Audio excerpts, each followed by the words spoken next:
말씀 봉독할 때에 주께서 성경에 명하신 바를 따라 주의 말씀 잘 받는 표로 크게 아멘합니다. 형제들아, 내가 너희에게 나아가 하나님의 증거를 전할 때에 말과 지혜의 아름다운 것으로 아니하였나니 내가 너희 중에서 예수 그리스도와 그가 십자가에 못 박히신 것 외에는 아무것도 알지 아니하기로 작정하였습니다. 내가 너희 가운데 거할 때에 약하고 두려워하고 심히 떨었노라. 내 말과 내 전도함이 설득력 있는 지혜의 말로 하지 아니하고 다만 성령의 나타나심과 능력으로 하여 너희 믿음이 사람의 지혜에 있지 아니하고 다만 하나님의 능력에 있게 하려 하였노라. 아멘.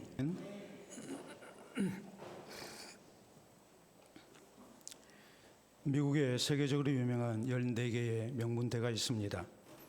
세계적으로 알아주는 명문대이니만큼 미국 내에서는 물론이요, 전 세계에서 내노라 하는 우수한 인재들이 지원합니다. 이 명문대들은 입학만 어려운 것이 아니라 졸업은 더욱 힘듭니다. 그만큼 공부하는 것이 만만치가 않습니다. 그러므로 많은 학생들이 중도에 포기합니다. 중퇴합니다. 그런데 학생들의 평균 중퇴율을 보면 나라마다 좀 차이가 있습니다. 유대계는 12.5%가 중퇴합니다. 인도계는 21.5%, 중국계는 25%가 중퇴합니다. 미국 학생들은 34%, 그리고 가장 높은 중퇴율을 나타내는 나라는 바로 우리나라 출신 학생들입니다. 무려 44%, 그러니까 거의 절반이 중도의 학업을 포기합니다. 그 중요한 원인은 공부를 못해서가 아니고 다른 이유 때문입니다. 크게 두 가지를 들 수가 있습니다. 먼저는 사회 적응력이 떨어지는 문제입니다. 주변 환경이 어려울 때에 적응력이 떨어집니다. 지금까지 남들보다 좋은 환경에서 자라나고 또 부모의 뒷바라지를 통해서 유학을 왔습니다. 근데 타향살이가 쉽지가 않죠. 공부하는 거 쉽지가 않습니다. 어려운 일을 만나게 됐을 때에 아무래도 적응하는 것이 떨어지게 되고 인내하지 못해서 결국은 학업을 포기하고 맙니다. 두 번째는 실패에 대한 적응력이 떨어지기 때문입니다. 실패를 모르고 살아왔습니다. 어려서부터 지금까지 항상 공부 잘하는 사람, 그리고 잘한다는 말만 듣고 살아왔습니다. 그러다가 어려운 공부를 하다가 시험에 실패하게 됐고 이런 일을 겪게 되면 쉽게 낙심하고 포기하고 맙니다. 주변 여건이 좋지 아니할 때에 감당해내지를 못하는 겁니다. 내가 수고했던 것에 대하여 좋은 결과를 가져오지 못할 때에 그만 그 자리에 주저앉고 맙니다. 그러나 우리가 잘 알다시피 인생은 양지가 있는가 하면 음지가 분명히 있습니다. 내 인생이 잘 풀릴 때가 있는가 하면 어떤 때는 막힐 때도 있습니다. 우리가 경험적으로 분명히 아는 사실이 무엇입니까? 내 인생은 절대로 내 마음대로 되어지는 것이 아니라는 사실입니다. 오늘 본문 성경은 위대한 전도자인 사도 바울이 전도 사역 가운데 자신의 실패를 돌아보면서 그 자신이 어떻게 그 실패를 극복하고 더 나은 결과를 얻게 되었는가를 전하는 내용입니다. 당시 사도 바울은 그리스도의 대표 도시인 아덴에서 전도하다가 크게 실패를 했습니다. 전도 여행 중 가는 곳마다 많은 사람들을 그리스도께 인도를 했고 또 교회를 세웠지만 이번에는 뜻대로 되지 아니했습니다. 전도 여행 중 처음으로 맛본 큰 실패였습니다. 이 실패 후에 바울은 고린도시로 와서 다시 예수 그리스도의 복음을 전합니다. 그러나 이전처럼 그는 자신이 없었습니다. 또다시 실패하진 않을까 너무나도 두려웠습니다. 본문 3절에 보면 사도 바울은 당시의 심정을 고린도 교회 성도들에게 이렇게 고백합니다. 내가 너희 가운데 거할 때에 약하고 두려워하고 심히 떨었노라라고 말합니다. 더 이상 전도할 자신이 없었습니다. 모든 것 그만두고 싶었습니다. 그럼에도 불구하고 바울은 이 실패를 딛고 다시 일어납니다. 다시 예수 그리스도의 복음을 전합니다. 그래서 아덴에서의 실패를 이겨내고 고린도에 하나님의 아름다운 교회를 세웁니다. 그러므로 사랑하는 성도 여러분, 우리 모두 본문 성경을 통해서 삶이 뜻대로 안 될 때에 우리 성도가 가져야 할 신앙의 자세가 무엇인가를 살펴봐야 됩니다.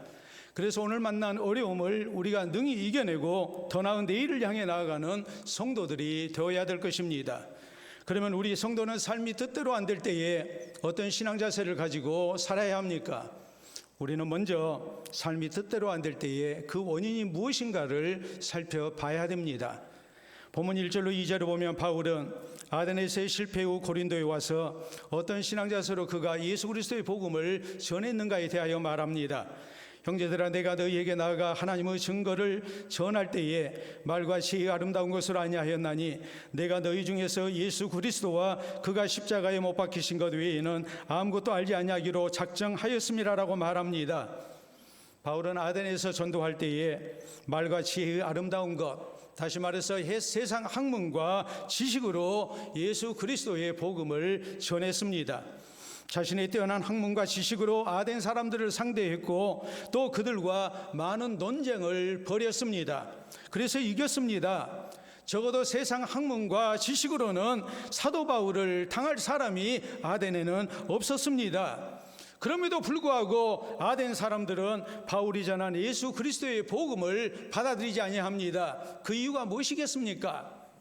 아덴에 있는 사람들은 자기들이 세상 가운데서 가장 뛰어난 철학과 지식과 학문을 가지고 있다고 자부하고 있었습니다. 그런데 외지인인 바울이 들어와서 저희와 논쟁을 벌입니다. 그리고 하나님이 살아계신 것과 예수님이 하나님이 보내신 그리스도이신 것을 증거합니다. 논리적으로 틀림이 없습니다. 반박할 수가 없습니다. 저희가 자존심에 크게 상처를 입습니다. 그리고 저희는 예수 그리스도의 복음을 받아들이지 아니한 겁니다.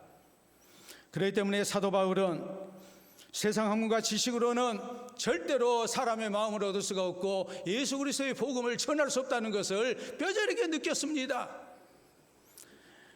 앞으로는 이런 쓸데없는 논쟁으로 절대로 전도할 수 없다는 것을 그는 깨달았습니다. 그리고 고린도에 왔을 때에 이제는 세상 학문과 지식으로 전도하는 대신에 오직 예수 그리스도의 복음과 또 십자가의 은혜만을 증거하기로 그는 굳게 작정하고 또 이것을 실천했습니다. 그 결과 바울은 고린도에서 전도의 많은 열매를 얻을 수가 있었고 교회를 세울 수 있었음을 성경은 말씀하고 있는 겁니다. 실제적으로 우리가 디모데후서 2장 23절에 있는 말씀을 보면 사도 바울은 그의 후계자인 디모데에게 이렇게 당부합니다. 예수 그리스도의 복음을 전할 때에 너는 이것을 주의해야 된다. 어리석고 무식한 변론을 벌이라. 이에서 다툼이 나는 줄 알미라라고 했습니다. 복음을 전하면서 혹시라도 쓸데없는 논쟁에 빠지는 일이 있어서는 안 된다. 오직 온유하고 겸손한 자세로 예수 그리스도의 복음만을 전해야 된다고 디모데에게 당부합니다. 이렇게 사도 바울은 삶이 뜻대로 안 될 때에 먼저 자신을 돌아봤습니다. 오늘 실패의 원인이 무엇인가를 냉정하게 살폈습니다. 그리고 잘못된 것을 발견하고 그것을 인정하고 고칩니다. 그래서 그는 더 나은 결과를 얻을 수가 있었던 것입니다. 우리 성도가 오늘 세상을 살면서 삶이 뜻대로 안 될 때 우리에게 필요한 신앙의 자세가 무엇이겠습니까? 원인이 무엇인가를 생각해야 됩니다. 다른 사람에게 책임을 전가하고 하나님 원망하는 게 아니라 내가 무엇을 잘못했는가? 오늘의 실패의 원인이 무엇인가? 이것을 좀 냉정하게 우리가 살피고 잘못된 것을 고쳐 나가야 됩니다. 그래야 우리에게 더 나은 내일이 있는 법입니다. 성경에 보면 다윗이 시온산성을 정복하고 거기에 있는 이방인들 쫓아내고 그 성을 다윗성이라고 부릅니다. 그리고 이 성을 하나님께서 계시는 성, 하나님이 다스리시는 성이 되기를 원합니다. 이스라엘의 수도를 삼았을 때에 적어도 수도인 다윗성에 하나님의 임재의 상징인 언약궤를 모시고자 했을 때 다윗의 마음은 무엇이겠습니까? 하나님이 이 나라의 왕이십니다. 하나님이 우리를 다스려 주시옵소서라는 거룩한 동기 속에서 이 거룩한 목적을 가지고 그는 하나님의 임재의 상징인 언약궤를 다윗성으로 모시기를 원했습니다. 그런데 실패했습니다. 운반 책임자인 우사라는 사람이 하나님의 징벌로 현장에서 죽고 맙니다. 여호와의 언약궤를 모실 수가 없었습니다. 다윗은 이 문제를 놓고 깊이 생각합니다. 원인이 무엇인가? 그 원인은 다른 게 아니었습니다. 우리에게 열심히 부족했던 것도 아니고 우리가 소홀히 했던 것도 아닙니다. 제일 중요한 것은 하나님의 말씀대로 하지 않았다는 사실입니다. 하나님이 명하신 방법대로 언약궤를 옮겨야 되는데, 제사장이 어깨에 메고 옮겨야 되는데 새 수레를 만들고 많은 군사를 동원해서 호위한 가운데 인간적인 방법으로 언약궤를 모시고자 했던 겁니다. 그러므로 하나님께서 이것을 받지 아니하셨습니다. 하나님의 무서운 징벌이 나타났습니다. 3개월이 지난 후에 다윗은 다시 언약궤를 모셔옵니다.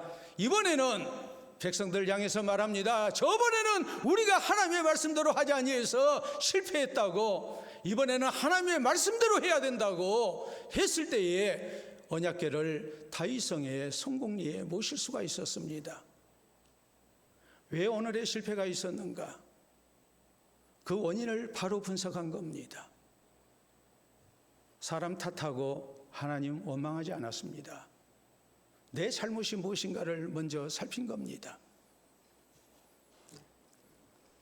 베드로는 예수님께서 십자가를 지신다고 원수들에게 잡히실 것에 대하여 말씀하실 때, 그리고 내가 잡힐 때 너희들이 다 나를 버리고 도망할 거라는 예수님의 경고의 말씀을 들었을 때, 다른 제자들은 다 주를 버려도 나는 버리지 않겠노라고, 나는 오게도 죽는 데까지 따라가겠노라고 장담합니다. 근데 예수님 말씀하십니다. 오늘 밤 다 울기 전에 네가 3번 나를 부인하게 될 것이다. 예수님은 이런 제자들 데리고 겟세마네 동산에서 하나님의 은혜를 구하는 기도를 하십니다. 제자들에게도 기도하라고 했습니다. 그런데 제자들은 찾습니다. 예수님께서 기도하시는 모습을 보고도, 예수님이 울부짖는 그 기도 소리를 들으면서도 저희는 잠을 잡니다. 예수님이 오셔서 깨우십니다. 시험에 들지 않게 깨어있어 기도하라고 우리 주님께서 경고하십니다. 그래도 저희는 잠을 잤습니다. 결국에 예수님은 십자가 지시지만 저희는 다 도망갔고, 베드로는 예수님의 경고대로 다 울기 전에 예수님을 3번이나 부인하고 말았습니다. 이런 처절한 실패 속에서 베드로는 자기의 부족을 깨닫습니다. 그리고 교회를 향해서 당부하는 게 무엇입니까? 열심으로 하나님 앞에 깨어 기도하라고 강조합니다. 우리가 기도하지 않으면 실패한다고 말합니다. 내 삶에 있어서 부끄러운 과거가 왜 있었는가? 그 모든 원인은 내가 하나님 앞에 기도하지 아니했기 때문이라고, 그것을 인정하고 그것을 고치고자 한 겁니다. 그럴 때 위대한 사도 베드로가 있었음을 우리는 잊지 말아야 됩니다. 실패하기라는 학문이 있습니다. 이 실패하기라는 학문은 일본 도쿄대 명예교수인 하타무라 요타로 교수가 제창한 학문입니다. 그래서 이분을 가리켜서 실패학의 아버지라고 말을 합니다. 이분은 이런 얘기를 했습니다. 인생의 80%는 실패의 연속이다. 실패를 묻어두면 계속 실패하고 실패해서 배우면 성공한다라고 했습니다. 실제적으로 우리 지나온 삶을 놓고 볼 때에 80%는 실패했습니다. 인생을 잘 산 사람이라 할지라도 80%는 대체적으로 실패 속에서 살아왔다는 것을 말을 합니다. 또 세상 사람들 가운데 그래도 성공했다는 사람 20%밖에 되지 않습니다. 80%는 객관적으로 볼 때에, 또 스스로 볼 때에 나는 좀 실패했다라고 인정할 수밖에 없는 그런 삶을 우리가 살고 있다는 얘기입니다. 그런데 이 하타무라 요타로 교수의 강조점이 무엇입니까? 실패라는 것은 우리 삶 속에 당연히 있다는 거예요. 근데 문제는 그 실패를 묻어두고 다시 시도하면 또 실패한다는 거예요. 계속 실패가 반복된다는 사실을 강조하고 있는 거예요. 그 실패를 통해서 내가 배우게 될 때에 더 나은 내일이 있음을 말씀합니다. 미국의 유명한 경영인 윌리엄 딘 싱클턴은 또 이런 말을 합니다. 너무 많은 사람들이 실패했을 때 그냥 완고하게 앞으로 밀고 나간다. 그래서 똑같은 실패를 반복한다. 나는 노력하고 또 노력하라는 금언을 믿는다. 그러나 나는 그것을 다르게 읽는다. 노력하라. 그리고 멈추고 생각하라. 그런 뒤에 또 노력하라라고 말을 합니다. 실패했을 때 무조건 또 노력해서는 안 된다는 말이죠. 나 자신을 되돌아보고 실패 원인이 무엇인가를 살펴야 한다는 말입니다. 그것을 고친 후에 다시 노력할 때 같은 실패를 반복하지 않고 이전보다 더 나은 내가 될 수 있고 더 나은 내일을 또 더 나은 결과를 얻을 수 있다는 것을 말씀을 하고 있는 겁니다. 그러므로 사랑하는 성도 여러분, 우리 성도는 삶이 뜻대로 안 될 때 그 원인을 살펴야 됩니다. 실패를 통해서 배워야 됩니다. 하나님 원망하고 사람 탓하는, 환경 탓하는 사람이 돼서는 안 됩니다. 혹시라도 나의 노력이 부족하지 아니했는가? 내가 겸손한 모습으로 하나님 의지해야 되는데 하나님 향한 기도 없이 내 힘으로만 하려고 하진 않았는가? 혹시라도 내가 하나님의 말씀대로 하나님의 뜻대로 하지 아니해서 실패한 것은 아닌가? 나 자신을 냉정하게 살펴봐야 됩니다. 그래서 잘못된 것을 고치고 우리는 다시 시작하고 노력해야 됩니다. 그래서 더 나은 내일을 약속받는 우리가 될 수 있기를 바랍니다. 둘째로 우리 성도는 삶이 뜻대로 안 될 때에 나 자신을 포기하지 말고 내가 할 수 있는 최선을 다해야 됩니다. 3절에 바울은 말씀합니다. 당시 아덴에서 실패 후에 고린도에 왔을 때 자신의 부끄러운 모습을 그는 이렇게 고백합니다. 내가 너희 가운데 거할 때에 약하고 두려워하고 심히 떨었노라. 전도 여행 중 처음 맛본 실패 때문에 너무나도 충격이 컸습니다. 더 이상 전도할 용기가 없었습니다. 또 고린도에서 실패할 것 같아서 모든 것을 포기하고 싶었습니다. 그러나 바울은 포기하지 않았습니다. 아덴에서의 실패 원인이 무엇이었는가를 그는 냉정하게 살핍니다. 분석합니다. 그리고 그는 같은 잘못을 피합니다. 자신의 마음을 다잡고 이전보다 더 각오를 새롭게 하고 그는 다시 시작했습니다. 그럴 때 고린도에서 놀라운 전도의 열매를 거둘 수가 있었습니다. 오늘 우리가 이 사실을 기억해야 됩니다. 삶이 뜻대로 안 될 때 나 자신을 포기해서는 안 됩니다. 다시 일어나야 되고 다시 시작해야 되고 우리는 다시 최선을 다해야 됩니다. 그럴 때 우리에게 내일이 있습니다. 실패한 자리에서 머물렀을 때는 우리에게 아무것도 주어지지 않습니다. 그냥 실패만 남아있을 뿐입니다. 그러나 그 실패의 자리에서 우리가 원인을 분석하고 다시 일어나서 내가 할 수 있는 최선을 다하게 될 때에 우리는 한 걸음이라도 앞으로 걸어갈 수 있는 사람이 될 수 있습니다. 성경에 예수님 당시에 12년 동안 계속 하이라는 부인병, 혈루증으로 고생했던 한 여인이 있었습니다. 병 낫기 위해서 많은 의사를 찾아다녔고 좋다는 방법 동원해서 모든 치료를 받아봤지만 건강은 조금도 좋아지지 아니했습니다. 오히려 더 중해졌다고 성경은 말씀합니다. 가진 재산도 다 허비하고 말았습니다. 치료비로 다 쓰고 만 겁니다. 상황이 이쯤 됐을 때에 아마도 주변에 있는 사람들, 의사부터 이 사람은 불치병에 걸린 사람으로서 나을 수 없다고 생각하고 포기할 수밖에 없었을 것입니다. 가족들도 포기했을 것입니다.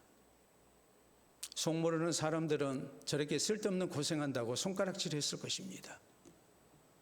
이 여인도 자신의 삶을 포기하고 싶을 정도였습니다. 그러다가 예수님에 대한 소문을 듣습니다. 예수님은 어떤 병자든지 고치시는 분이라는 것을 알았습니다. 그럴 때 이 여인은 다시 일어섭니다. 남들은 소용없는 짓이라고 말하는지 몰라도 이 여인은 자기의 삶을 포기할 수 없었습니다. 예수님 앞에 나아갔을 때 그의 믿음으로 우리 주님이 베푸시는 치유의 은혜를 허락을 받습니다. 새로운 인생을 살게 됩니다. 또 우리가 성경을 보면 마가라는 실패자가 나옵니다. 부잣집 아들로서 주님께 헌신된 사람이었지만은 고생을 참지 못하고 그는 도중에 전도 여행 중 도망치고 말았습니다. 누가 봐도 다시 하나님 앞에 쓰임받을 수 없는 사람입니다. 그러나 마가는 자기의 잘못을 깨닫고 다시 하나님 앞에 헌신됩니다. 많은 사람이 마가를 포기했지만 마가는 자기를 포기하지 않았습니다. 다시 용기를 내서 하나님 앞에 헌신됐을 때 마가복음을 쓴 위대한 사도로 쓰임받았음을 성경은 우리에게 증거합니다. 우리가 잘 아는 에디슨은 발명왕으로 이름이 높은 사람입니다. 3,000여 가지의 발명을 해서 우리 인류 문명에 굉장한 공헌을 한 사람입니다. 이 에디슨이 백열등의 필라멘트를 발견할 때 있었던 일화입니다. 우리가 오늘날은 LED 등을 쓰고 있습니다만 옛날에는 다 백열등 쓰고 그 다음에 형광등 쓰고 그랬잖아요.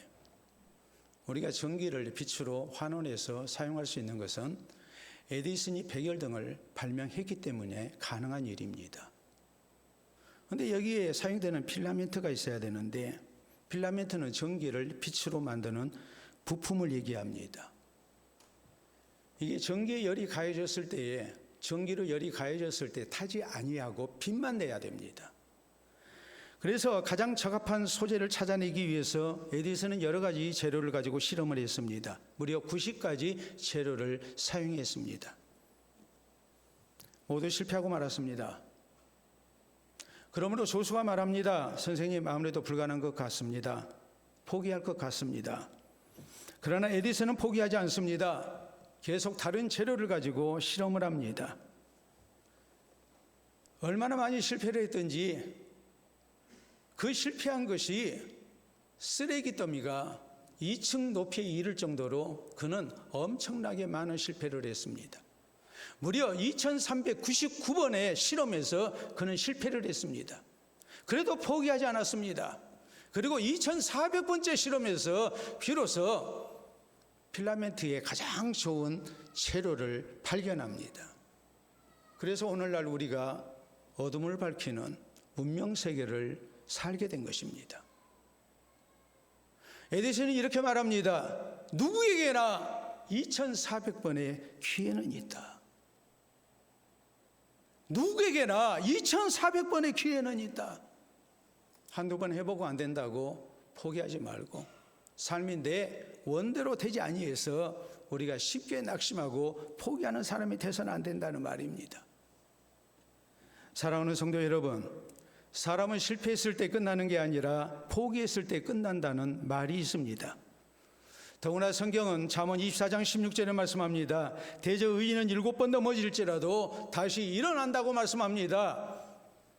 하나님을 향한 신앙으로 사는 백성들, 하나님을 의지하고 나아가는 백성들, 이 백성들 하나님께서 넘어졌을 때 다시 일으켜주시는 은혜가 있어서 7.8개 할 수 있다고 성경은 우리에게 분명하게 말씀하십니다.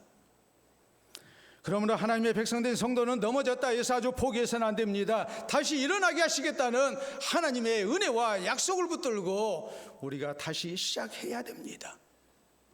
삶이 내 뜻대로 안 될 때에 우리가 용기를 잃어서는 안 됩니다. 나 자신을 포기하는 대신 우리가 다시 시작해야 되고 최선을 다해야 됩니다. 그래서 다시 일어서게 하시는 하나님의 은혜를 입는 우리 모두가 될 수 있기를 바랍니다. 세 번째로 우리 성도는 삶이 뜻대로 안 될 때에 더욱 전능하신 하나님을 향한 신앙으로 살기를 힘써야 됩니다. 4절로 5절에 보면 사도 바울은 아데네서의 실패 후 고린도에서 그가 어떤 모습으로 전도했는가를 이렇게 고백합니다. 내 말과 내 전도함이 설득력 있는 지혜의 말로 하지 아니하고 다만 성령의 나타나심과 능력으로 하여 너희 믿음이 사람의 지혜에 있지 아니하고 다만 하나님의 능력에 있게 하려 하였노라라고 말합니다. 사실 사도 바울이 아데네서 실패했을 때 얼마든지 하나님 원망할 수 있습니다. 바울은 자신이 원해서 사도가 된 사람이 아닙니다. 세상적으로 바울은 삶의 좋은 조건을 가지고 있었습니다. 부잣집 아들이요, 많은 학문을 쌓았던 사람입니다. 그리고 당시 사람들이 부러워했던 오늘날의 미국 시민권보다도 더 엄청난 혜택이 있는 로마의 시민권자였습니다. 누가 봐도 인생 멋있게 살 수 있는, 성공한 인생을 살 수 있는 조건이 갖춰져 있는 사람이었습니다. 이런 바울을 주께서 사도로 부르셨습니다. 전도자로 세우셨습니다. 또 주께서 바울에게 함께 하시겠다고 약속하셨습니다.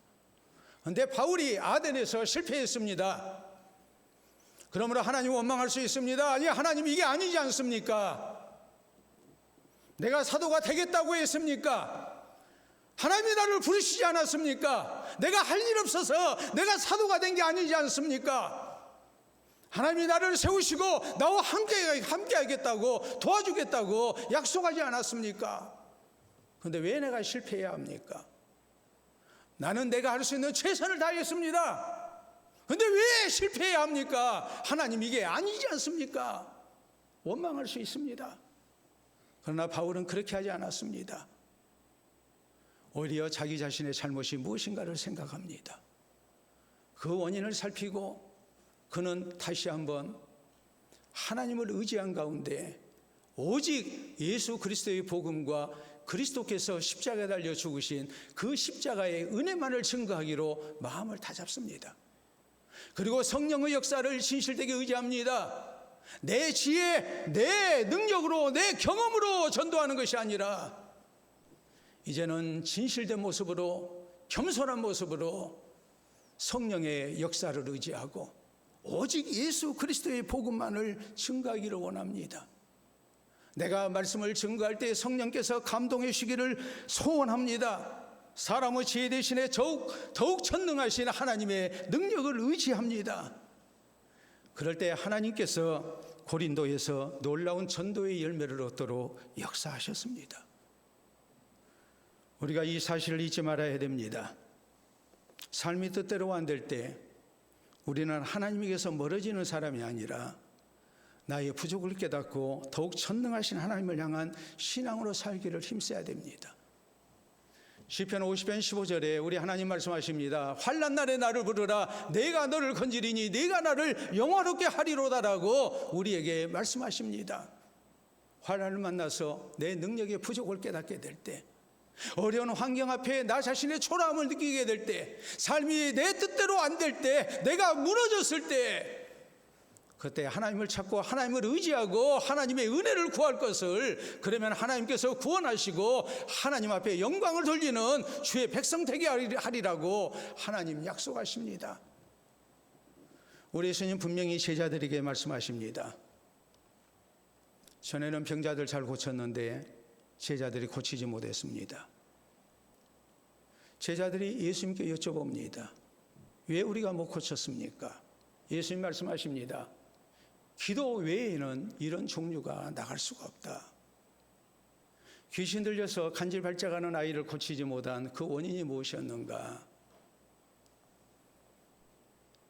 기도를 하는 겁니다. 하나님 의지하지 않은 겁니다. 우리의 힘으로, 우리의 경험으로, 우리의 지혜로 고치려고 했습니다. 우리의 능력으로 고치려고 했습니다. 그래서 실패했습니다. 그렇기 때문에 하나님의 은혜를 구해야 된다는 것을, 하나님을 의지해야 된다는 것을 주님께서는 강조하신 것입니다. 우리가 잘 아는 링컨 대통령은 4년 임기를 마치고 다시 대통령 선거에 출마합니다. 그런데 당시 상황이 너무나도 좋지 못했고 재선을 장담할 수 없었습니다. 가정적으로는 아들이 전염병으로 사경을 헤매고 있었습니다. 아무리 했어도 상황이 조금도 나아지지 아니했습니다. 이때 링컨은 빈톤 목사님을 초청해서 예배를 드립니다. 하나님께 간절히 기도하고 하나님 의지합니다. 그러자 상황이 점차적으로 나아지기 시작했고 결국 재선에 성공할 수가 있었습니다. 이후에 링컨은 이런 고백을 남깁니다. 나는 힘들고 어려울 때마다 무릎을 꿇고 하나님께 기도했다. 그러면 하나님께서 내 모든 문제를 선히 해결해 주셨다고 했습니다. 사랑하는 성도 여러분, 신앙경은 이렇게 말합니다. 해도 안 될 때는 전적으로 하나님께 맡기라는 신호라고 믿으라고 했습니다. 내가 아무리 해도 안 되면 이건 전적으로 하나님께 맡기라는 거구나 하고 하나님께 전적으로 맡겨야 된다고 강조합니다. 전능하신 하나님께 맡겨서 하나님께서 선히 해결해 주시는 은혜를 얻는 성도가 되라는 말입니다. 그러므로 우리 성도는 삶이 뜻대로 안 될 때 내 삶의 주인 되신 하나님을 기억해야 됩니다. 그리고 전능하신 하나님을 의지하고 하나님을 향한 신앙으로 살아야 됩니다. 이전보다 더 진실하고 더 간절한 모습으로 우리가 하나님을 찾아야 되고 하나님께 기도해야 되고 내 모든 문제를 하나님께 맡겨드려야 됩니다. 또 내가 하나님의 말씀대로 살지 못한 부분이 무엇인가를 알고 하나님 말씀에 더욱 순종하기를 힘쓰는 성도가 되어야 됩니다. 그래서 하나님께서 약속하신 대로 하나님이 함께 주시고 도우시는 가운데 선한 길을 허락받는 은혜가 우리에게 있기를 바랍니다. 제가 말씀을 준비하면서 생각난 시가 있었습니다. 오늘 여러분에게 소개하려고 합니다. 한번 보도록 하겠습니다. 가장 넓은 길, 양강모 시인의 시입니다. 살다 보면 길이 보이지 않을 때가 있다. 원망하지 말고 기다려라. 눈이 덮였다고 길이 없어진 것이 아니요 어둠에 묻혔다고 길이 사라진 것도 아니다. 묵묵히 빗자루를 들고 눈을 치우다 보면 새벽과 함께 길이 나타날 것이다. 가장 넓은 길은 언제나 내 마음속에 있다라는 시입니다. 살다 보면 그렇죠. 눈 내리면 길이 보이지 않습니다. 어두워지면 길이 보이지 않습니다. 그러나 그 길이 없어진 건 결코 아닙니다. 묵묵히 빗자루 들고 비를 쓸다 보면, 눈을 쓸다 보면 새벽녘 우리는 길을 발견하게 될 것입니다. 내 마음속에 있는 길을 우리가 포기하면 우리는 절대로 내 눈으로 밝은 길을 볼 수가 없습니다. 어떤 경우에든지 내 인생이 힘들다 할지라도 함부로 포기해서는 안 된다는 말이죠. 내 앞날이 막막합니다. 길이 보이지 않습니다. 내 삶이 뜻대로 안 됩니다. 절대 낙심하지 말라는 말이요 포기하지 말라는 말입니다. 묵묵히 계속 노력하다 보면 분명히 내 앞길이 열리게 될 것임을 강조합니다. 가장 넓은 길은 내 마음속에 있습니다. 이 세상 많은 사람들에게 위로가 되고 용기가 되는 시임에 틀림이 없습니다. 사랑하는 성도 여러분, 우리 성도에게도 살다 보면 길이 보이지 않을 때가 있습니다. 삶이 뜻대로 안 될 때가 있습니다. 너무나 힘들어서 약하고 두렵고 심히 떨 때가 있습니다. 이때 우리 성도는 어떤 신앙 자세를 가져야 됩니까? 가장 넓은 길이 내 마음속에 있다는 것도 우리가 믿어야 되지만 우리는 내 앞길을 여시는 분이 하나님이신 것을 기억하고 우리가 하나님을 향한 신앙을 더욱 굳건히 해야 됩니다. 내가 그동안 신앙으로 살지 못한 잘못된 부분은 있지 아니했는가? 나의 부족이 무엇인가를 우리가 돌아보고 그 원인을 살피고 다시 일어서고 다시 노력하고 다시 한번 최선을 다해야 됩니다. 하나님을 향한 신앙으로 하나님께 기도하며 하나님의 은총을 구해야 됩니다. 그래서 하나님께서 우리의 삶 속에 같이 해주시고 우리의 모든 수고와 노력을 받으신 가운데 우리 앞길을 열어주시는 아름다운 은혜가 충만하시기를 우리 주님의 이름으로 축원합니다. 우리 함께 기도합니다.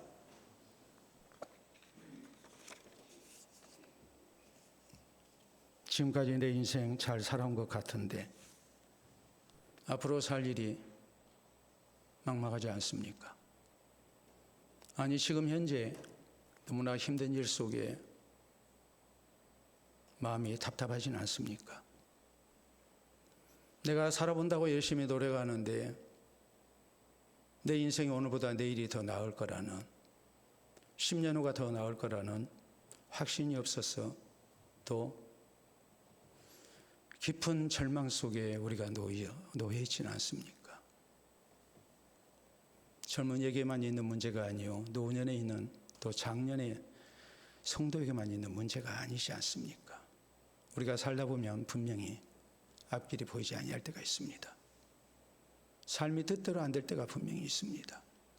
이때마다 이 말씀 기억하시고 주를 향한 신앙으로 다시 시작하시고 우리 하나님께서 앞길을 보여주시는, 인도해 주시는 은혜를 허락받게 해달라고 우리 간절히 기도할 수 있기를 바랍니다.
상한 갈대를 꺾지 아니하시고 꺼져가는 심지를 끄지 아니하시겠다 약속하신 아버지, 우리 하나님의 귀한 약속을 붙들고 우리가 다시 한번 주를 바라며 삶의 용기를 얻기를 원합니다.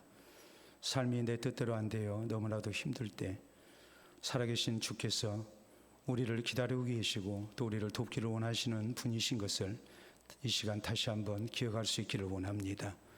우리 주님 앞에 우리 아픈 마음을 고백하며 우리 아픈 사정을 주님 앞에 고백하며 주를 의지하고 주께 주시는 위로와 또 주의 주시는 힘으로 우리가 다시 일어설 수 있기를 원합니다.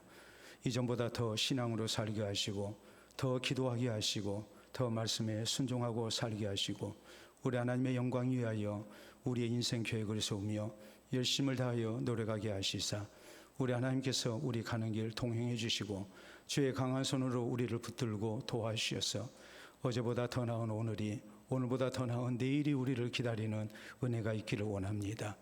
내 앞길이 막막하고 앞이 보이지 아니할 때마다 낙심하지 아니하게 하시고 살아계신 주님을 바라며 우리가 할 수 있는 최선을 다하는 중 우리 주의 선한 인도를 받는 우리 성도들 되게 해 주시옵소서.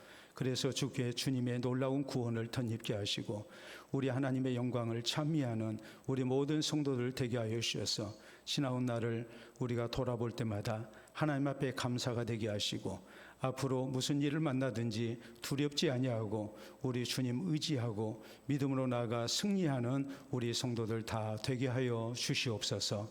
감사하고 예수님 이름으로 기도하옵나이다. 아멘.